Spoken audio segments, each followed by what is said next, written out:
Hello, and to another happy Victory Monday for the Indiana Hoosiers.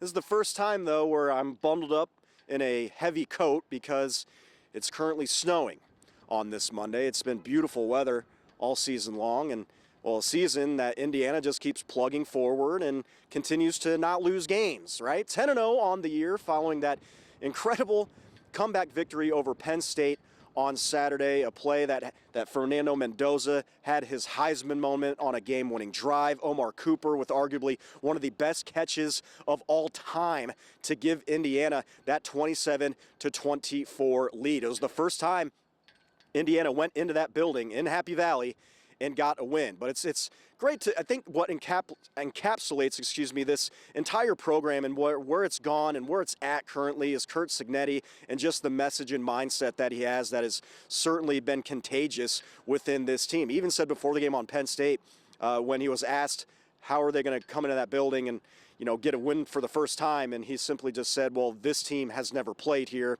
and then was asked, what concerns him about Penn State, and he's not concerned about anybody. It's just about being on the attack each and every week. And heading into this week now, we're turning our attention to Senior Day on Saturday. The Hoosiers coming back home here to Memorial Stadium to take on Wisconsin, a team that has also had its issues this year. They are 3-6 on the year. They're 1-5 in the conference, and maybe one of the more worse offenses in the entire country. This team has averaged only 7 points a game over the last 7 that they've played. And I mentioned they've played a very tough schedule this year as well, but they are coming off of an upset victory over Washington this past Saturday. The Huskies were ranked 24th. Wisconsin had its struggles. They're calling for Luke Fickell's job. They say they're going to stay with him, and then they ended up storming the field after taking down Washington. But another opportunity here for Indiana to really flex this muscle as we get closer and closer to the final college football playoff rankings. Obviously, they're currently ranked number 2. Will most likely stay that way after Ohio State got a victory over Purdue Saturday as well, so they'll remain number 1. But right now, all the tools have aligned with Indiana to really just keep attacking. Curt Cignetti, you're going to hear from him in a little bit here, saying that they're not surprising anyone anymore. They're not sneaking up on anybody. They're going to get every team's best shot heading forward. 10-0, it's going to do that for you. Ranked number 2 in the country. Cignetti also mentioning he has a lot of respect for this Wisconsin program, and he said that he anticipates their best shot heading into Saturday. All right. Looking forward to getting back home Saturday after being on the road the last 2 weeks, 12 o'clock against Wisconsin, coming off top 25 win at home against Washington. They're a tough, gritty football team. I mean, they've had a murderer's row schedule. Ohio State, Oregon, Michigan, Iowa, Washington, Alabama, you name it.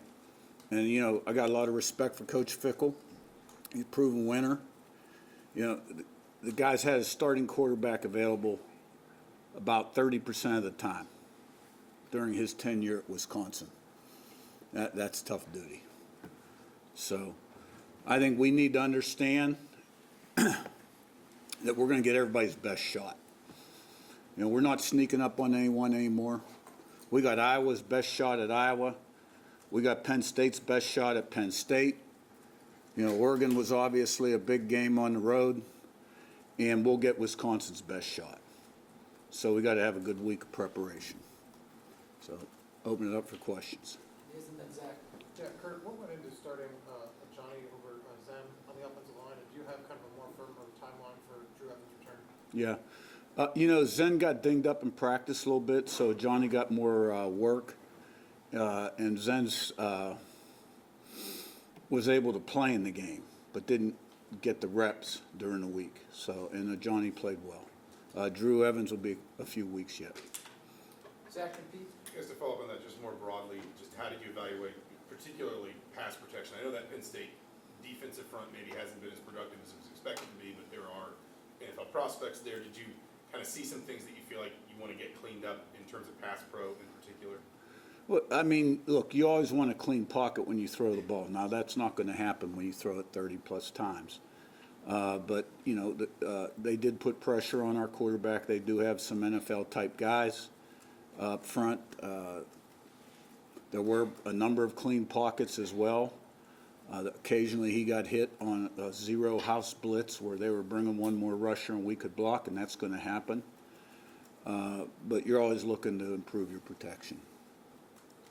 Pete, on your left and Pat, Kurt, I guess the performance you're getting from Hardy, I mean, obviously he's played well all year, but in particular, Saturday's game and what you're getting from him. He's been a very consistent player. All three of those linebackers have been playmakers. Isaiah Jones has stepped up big time. Fisher was defensive player of the game. And Hardy has been very consistent and a good special teams guy as well. So he's got a great future.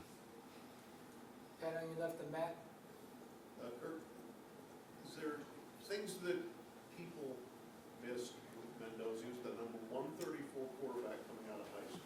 Yeah. There are things that were there then that people didn't see, and then how much was the progression when he got to college? I know you've only had him. Yeah. I can't really answer that question because I didn't know who he even was in high school. I became aware of him when we signed his brother, Alberto, at JMU, and then Alberto came with us when we came to Indiana. And, being the film junkie I am, making all the different cut-ups, occasionally I'd see plays from Fernando at Cal, and then when he went in the portal, obviously watched a lot of game tape on him and, just really liked his stuff, the physical quality, all the stuff you see, the quick release, the arm, the mobility. And, he's a great person. He really prepares. He's really smart. And he's developed quite a bit since he's been here. And I've said this a number of times, but I'll say it again. As much as he has improved, he can still improve more. And he's probably taken his biggest step in the pocket in terms of staying calm, going through his progressions, his footwork. And there's still times when you can see that, he needs to clean some things up in the pocket. But, that final drive, we weren't getting much done on offense the previous few drives. He had been hit quite a bit. He got sacked on first down. 2nd and 17, running clock, minute 30, our own 13, no timeouts, right? Wasn't looking real great at that point. And everybody responded, and it always does start with the quarterback. And, he stuck a few balls in the seam, made some throws, our guys made some catches, and, all culminated in the last play. So, it was a great win and a real shot in the arm for our team who was down and out in a lot of people's minds and refused to lose and got it done. Follow-up, sorry. A guy from Miami who's been in Cal for 3 years handle the snow outside right now. Is he okay? Say again, I'm sorry. Can a guy who grew up in Miami and spent 3 years at Cal, can he handle the weather we have right now? I'd say he can handle about anything. Fernando, yeah, he can climb some tall mountains, but we'll get him a winter jacket. We're not allowed to do that, are we? He probably has a good one anyhow that says Indiana on it. Matt, on your right and Sammy. Coach, you mentioned Wisconsin's win over Washington. Really shut them down. They shut down Washington offensively, a good offense. The week before, they gave Oregon fits. What are you seeing from them defensively that presents some problems and challenges for you guys? Yeah, they play hard. They play a lot of people up front. They get hats to the ball. Bend, don't break in the secondary. Keep the ball in front of you. Do a good job against the run game. They created turnovers against Washington. And then they got Washington bottled up in the one end zone, and, it was very loud there. And they were having problems with the noise. So, they did a great job. They lost another quarterback in that game. Freshman stepped in. And, to come away with that, they blocked the punt. To come away with the win under those circumstances, that was a great win for them. Sammy, on your right, Coach, it's potentially the final home game, or the final regular season home game for a lot of guys. But what have guys like Aiden Fisher and Mikhail and some of these seniors meant to building the foundation of the culture that you wanted here? Yeah, you're right. I mean, it's the last regular season home game. Really haven't had a chance to think about that very much. I think all the guys really are focused in on, today and what lies ahead. But those guys have been tremendous foundational pieces for the program back at JMU and here at Indiana. They're great players, great people, great leaders. There's a number of them. I doubt that any of them are thinking about the end right now, because everybody understands sort of where we're at and what's possible. Jim in front and Eli. Kurt, to be a good quarterback leader, it takes great personality traits. And if you have seen any of Fernando's TV postgame interviews in which he is able to answer, looks directly into the camera and hands out his gratitude to his teammates like a NASCAR veteran. And then if you've seen that, your comments. And then secondly, in yours on Saturday, you seem to get really emotional, very close on the verge to crying almost. Was that the most emotional win you have ever experienced? Fernando never ceases to amaze me. He's so deep, he's so intelligent, he's such a good and caring, giving person that, he's an A++ every single interview. And he'd be a huge success in anything he decides to do one day when football ends. I mean, he's just a special, unique person. And it's all real.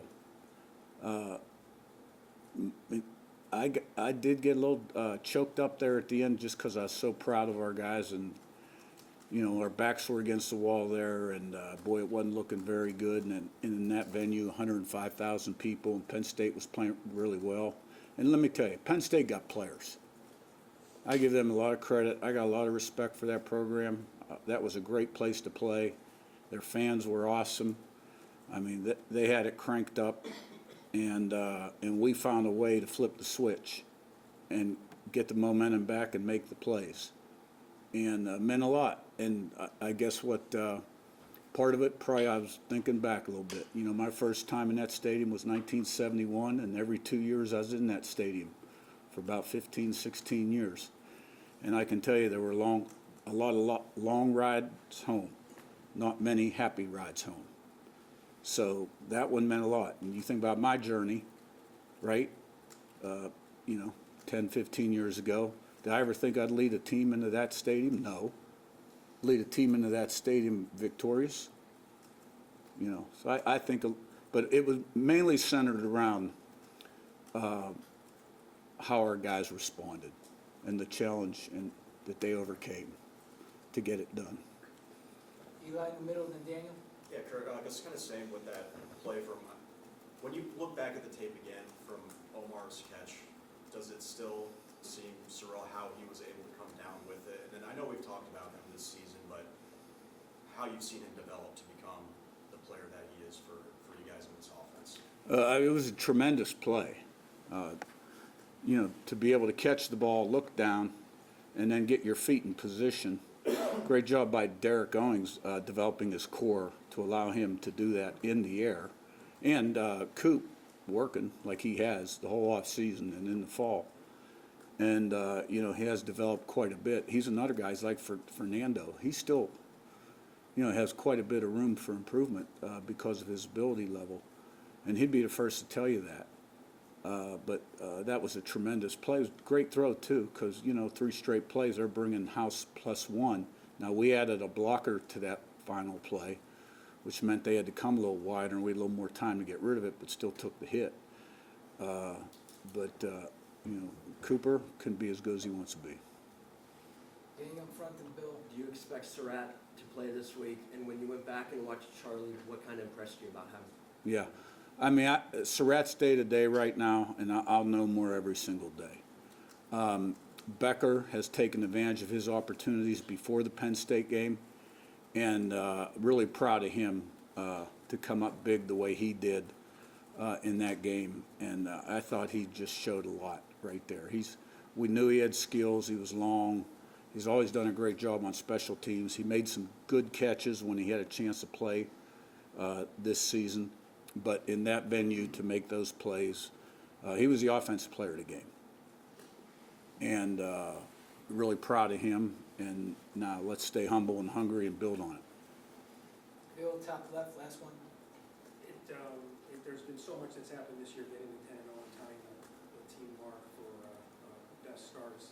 Sounds like you've already done some thinking about your time going into, let's say, Penn State. From a historical perspective, have you had a chance to think about, or can you think about what this has mean, how, from a historical perspective, what this season so far, with games to go, has still meant for IU football? Well, we went down, we kind of went through that last year a little bit, when we inherited a program that had not been very successful, had lost more games than any other program at the FBS or Division I level, and got off to a 10-0 start, right, and fell short, really, at Ohio State and up at Notre Dame.